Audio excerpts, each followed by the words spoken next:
گرامی مرتبت علماء اہل سنت خطیب اہل سنت مبلغ سنیت ناشر مسلک اعلیٰ حضرت حضور الشاہ سید قبر السکینہ صاحب قبلہ دامت برکاتہ فلانیہ جملہ معزز مکرم سادات اکرام احباب ملت السلام علیکم ورحمۃ اللہ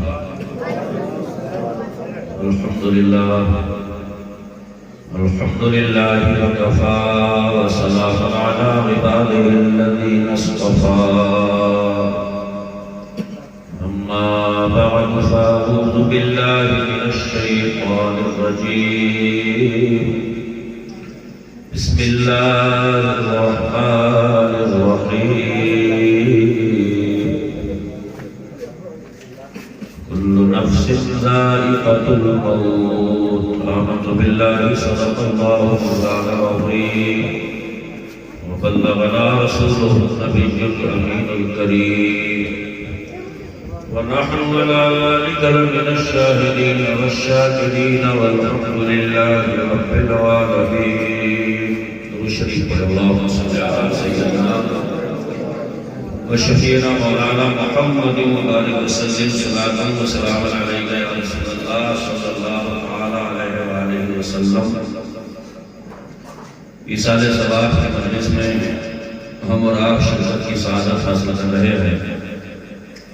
اللہ رب العزت کی بارگاہ میں دعا ہے کہ مولا تعالیٰ ان علماء اہل سنت شعراء ملت کی زبان سے جو بابرکت کلمات ادا ہو رہے ہیں، تسبیح، تحمیل، تکبیر، تحلیل کی ثنائیں برز ہو رہی ہیں، مولا اس سب کا ثواب مرحوم کی روح کو عطا فرمائے، ان کے درجات میں بلندیاں عطا فرمائے، جنت الفردوس میں اعلیٰ مقام عطا کرے. بڑی خوبصورت باتیں، اچھی باتیں آپ نے سماعت کی. میرے بعد بھی انشاءاللہ تعالیٰ سماعت کریں گے. تھوڑی سی دیر کے لیے حاضر خدمت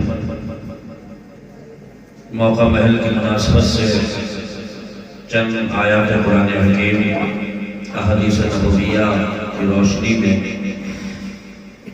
موت کیا ہے، زندگی کیا ہے، موت و حیات کا فلسفہ کیا ہے، اس حوالے سے مختصر سی گفتگو ہوگی. اللہ پاک ہم سب کو عمل خیر کی توفیق عطا فرمائے. قرآن حکیم کے اندر متعدد آیات کریمہ اس حوالے سے موجود ہیں. بڑی مشہور و معروف آیت جو اکثر و بیشتر خطباء اہل سنت جسے عنوان سخن بناتے ہیں، کل نفس ذائقۃ الموت، ہر جاندار کو موت کا مزہ چکھنا ہے. ایک عربی شاعر کہتا ہے الموت قدح کل نفس شاربها، موت ایک ایسا پیالہ ہے کہ اسے پینے کو دل نہ بھی کرے تب بھی پینا پڑتا ہے. والقبر باب کل نفس داخلها، اور قبر ایسا دروازہ ہے کہ اس میں گھسنے کو دل نہ بھی کرے تب بھی اس میں جانا پڑتا ہے.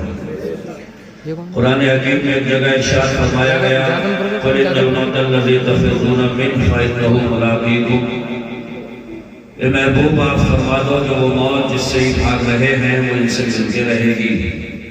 ثم تردون الى عالم الغیب والشہادہ، پھر اس کی بارگاہ میں لے جا کے کھڑا کر دے گی جو چھپا بھی جانتا ہے پھیلا بھی جانتا ہے. فَيُنَبِّئُكُم بِمَا كُنتُمْ تَعْمَلُونَ، پھر وہ تمہیں بتائے گا کہ تم کیا کرتے رہے. اللہ رب العزت اس کائنات کے ہر ذرے سے اپنی پہچان کرا رہا ہے، اور جو اس کی ذات کے منکر ہیں ان سے ارشاد فرماتا ہے کیف تکفرون باللہ، تم کیسے کہہ سکتے ہو یہ بات کہ اللہ نہیں ہے. وَكُنْتُمْ أَمْوَاتًا فَأَحْيَاكُمْ، تم کچھ نہیں تھے اسی نے تمہیں بنایا. ثُمَّ يُمِيتُكُمْ، وہ تمہیں پھر مارے گا. ثُمَّ يُحْيِيكُمْ، اور تمہیں پھر زندہ کرے گا. ثُمَّ إِلَيْهِ تُرْجَعُونَ، اور پھر اس کی عدالت میں ہم سب حاضر ہو جائیں گے. کہیں ارشاد فرماتا ہے أَلْهَاكُمُ التَّكَاثُرُ حَتَّىٰ زُرْتُمُ الْمَقَابِرَ، تمہیں اسی حوث نے بے قرار رکھا کہ یہ ہو گیا تھوڑا اور ہو جائے. حتیٰ زرتم المقابر، یہاں تک کہ تم نے قبروں کے منہ دیکھ لیے. یہ تمام آیات کریمہ کہیں نہ کہیں یہ بتاتی ہیں کہ اس خاندان گیتی پر موت و حیات کا سلسلہ جب سے آدم نے قدم رکھا تب سے جاری ہے. اور جس نے بھی زندگی کا میٹھا شربت پیا ہے اسے موت کا کڑوا گھونٹ ضرور بھی ضرور پینا پڑے گا۔ اللہ کے رسول صلی اللہ تعالیٰ علیہ وآلہ وسلم ارشاد فرماتے ہیں، اسلام کے مائناز دوسرے خلیفہ حضرت عمر فاروق اعظم، ان کے بیٹے ہیں حضرت عبداللہ، ان کے کاندھے پہ ہاتھ رکھ کے میرے مصطفیٰ نے کہا، یا عبداللہ کن فی دنیا کاننا کا غریب، دنیا میں ایسے رہنا جیسے کوئی اجنبی ہوتا ہے، او عابر السبیل، یا راہ چلتا مسافر ہوتا ہے۔ آپ نے دیکھا ہوگا کہ مسافر راستے کی زیادہ چیزوں سے دل نہیں لگاتا ہے، اس کی نیت، اس کی نظر اور اس کا جو مقصود ہوتا ہے وہ اس پہ نظر رکھتا ہے۔ ایک بندہ مومن اپنی زندگی کے شب و روز گزارتے ہوئے نظر جو ہے وہ اپنی منزل پہ رکھے، اور منزل ہر مومن کی جنت ہونی چاہیے۔ جنت کے حصول کے لیے تگ و دو، جنت کے حصول کے لیے تمام اعمال صالحہ، اور وہ جنت جس کے بارے میں اللہ نے فرمایا، ان الذین آمنوا وعملوا الصالحات کانت لہم جنات الفردوس نزلا، کہ بے شک وہ لوگ جو ایمان لانے کے بعد اچھے بھلے کام کرتے رہے، اللہ تعالیٰ نے جنت کے اندر باغات کی مہمان نوازی کے لیے تیار کر رکھی ہے۔ خالدین فیہا، وہ اس میں ہمیشہ رہیں گے، لا یبغون عنہا حولا، اور ایسے ایسے مکانات انہیں دیے جائیں گے کہ اگر کوئی ان سے کہے کہ اس سے دوسرا مکان کوئی بدل لو تو وہ بدلنے کے لیے تیار نہیں ہوں گے۔ حضرات، آپ نے بارہا دیکھا ہوگا کہ بستیوں میں، محلے پڑوس میں انتقال ہو جاتے ہیں۔ حضرت ابوبکر صدیق اس موت کے حوالے سے فرماتے ہیں، من دخل القبر بلا زاد فکانما رکب البحر بلا سفینۃ، جو قبر میں بغیر تیاری کے جا گھسا وہ ایسا ہے جیسے کوئی سمندر میں بغیر کشتی کے اتر گیا ہے۔ ہم سب عقل مند ہیں اور جانتے ہیں کہ سمندر میں بغیر کشتی کے اتر جانے کا انجام ڈوب جانا ہوتا ہے، اور قبر میں بغیر نیک اعمال لیے وہاں پہنچ جانا مطلب وہاں پہنچ جانا ہوتا ہے۔ حضرت فاروق اعظم رضی اللہ تعالیٰ عنہ کے بارے میں آتا ہے کہ آپ نے اپنی انگوٹھی پر ہی لکھوا لیا تھا، کفا بالموت واعظا یا عمر، اے عمر نصیحت حاصل کرنے کے لیے کسی کا مر جانا ہی کافی ہوتا ہے۔ یہ موت کے نظارے دیکھیں آپ، یہ موت آتی ہے رشتوں کے تانے بانے بکھرتے ہیں، موت آتی ہے بچوں پہ یتیمی کا نام لگ جاتا ہے، موت آتی ہے عورتیں بیوہ ہو جاتی ہیں، موت آتی ہے گھروں کے چشم و چراغ جو ہے وہ روپوش ہو جاتے ہیں۔ یہ موت ہے جو اپنے ساتھ میں غم لاتی ہے، پہلے زندگی وجود میں آتی ہے تو خوشیوں کے شادیانے بجتے ہیں، پھر اس کے بعد میں موت آتی ہے تو پھر غموں کی لہر دوڑتی ہے۔ قرآن میں ایک جگہ وہ فرماتا ہے، الذی خلق الموت والحیات لیبلوکم ایکم احسن عملا، کہ اللہ وہ ہے جس نے موت کو بھی پیدا فرمایا اور زندگی کو بھی پیدا فرمایا۔ آپ غور کریں اس آیت پہ، زندگی پہلے وجود میں آتی ہے، یہاں پر موت کا ذکر پہلے ہے۔ مفسرین فرماتے ہیں اس آیت کریمہ میں بھی یہ سگنل دیا گیا، سمجھایا گیا ہے کہ اے لوگوں، زندگی میں اپنی تمام تر چیزیں استعمال کرو، اپنی زندگی کی تمام تر چیزوں سے لطف اندوز ہو، لیکن تمام چیزوں کو استعمال کرتے کرتے اپنی زندگی کی بہاروں سے لطف اندوز ہوتے ہوتے سب سے زیادہ جس چیز کو زندگی میں یاد رکھا جائے وہ ہر بندے کی موت ہونا چاہیے۔ اسی لیے حضرت عائشہ صدیقہ نے ایک مرتبہ پوچھا تھا، یا رسول اللہ، کیا اللہ تعالیٰ شہیدوں کے ساتھ بھی کسی کو اٹھائے گا؟ شہیدوں کا بڑا مرتبہ ہے۔ حضرت عائشہ صدیقہ کہتی ہے، یا رسول اللہ، قیامت کی گھڑی میں کوئی شہیدوں کے ساتھ بھی اٹھے گا؟ تو میرے آقا نے ارشاد فرمایا تھا کہ ہاں، جو 20 مرتبہ دن میں موت کو یاد کرتا ہے اللہ تعالیٰ اس کا حشر شہیدوں کے ساتھ کرتا ہے۔ سبحان اللہ۔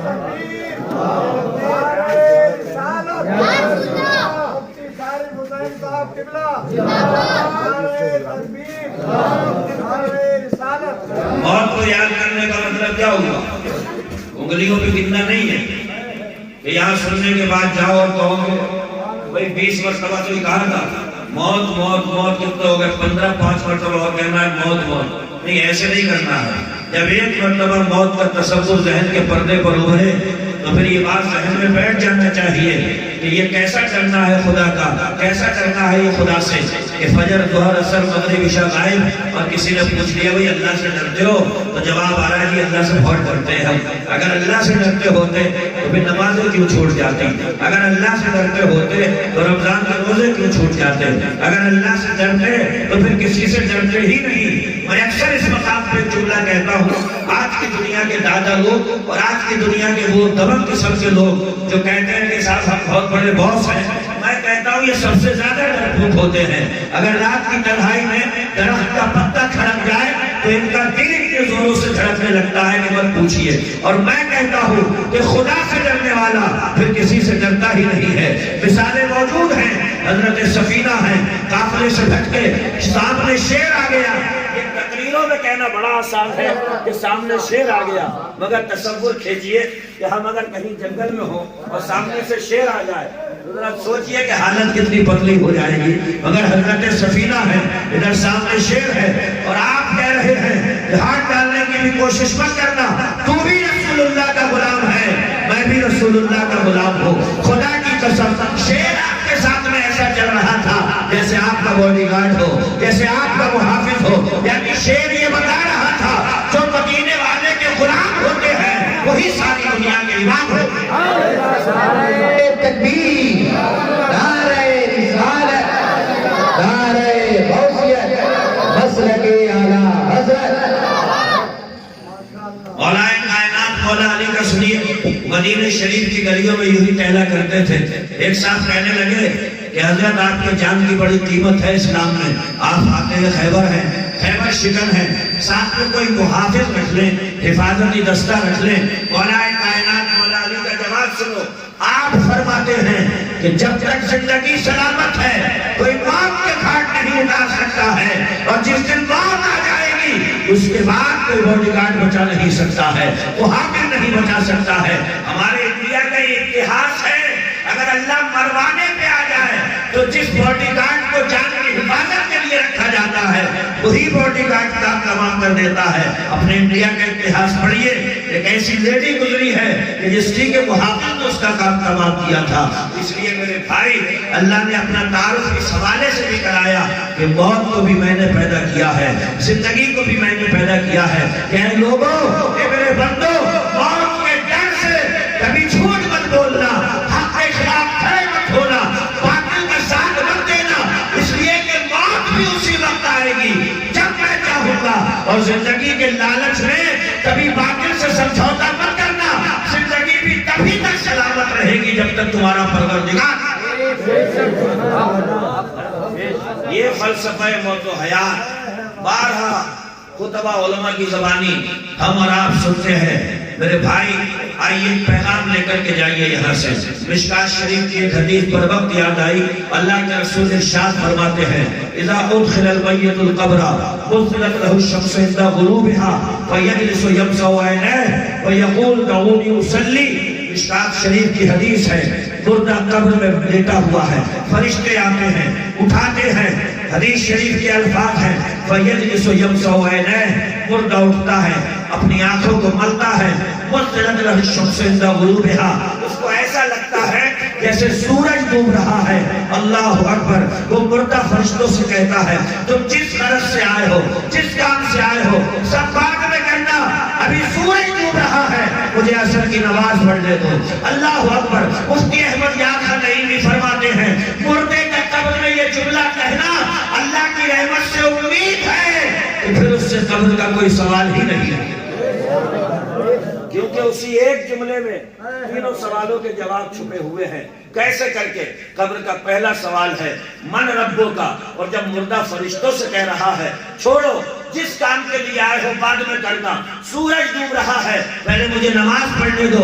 پہلا سوال قبر کا ہے تیرا رب کون ہے؟ جواب اسی جملے میں چھپا ہے کہ میرا رب وہی ہے جس کے لیے میں نماز پڑھنے جا رہا ہوں۔ قبر کا دوسرا سوال یہ ہے ماجدوں کا،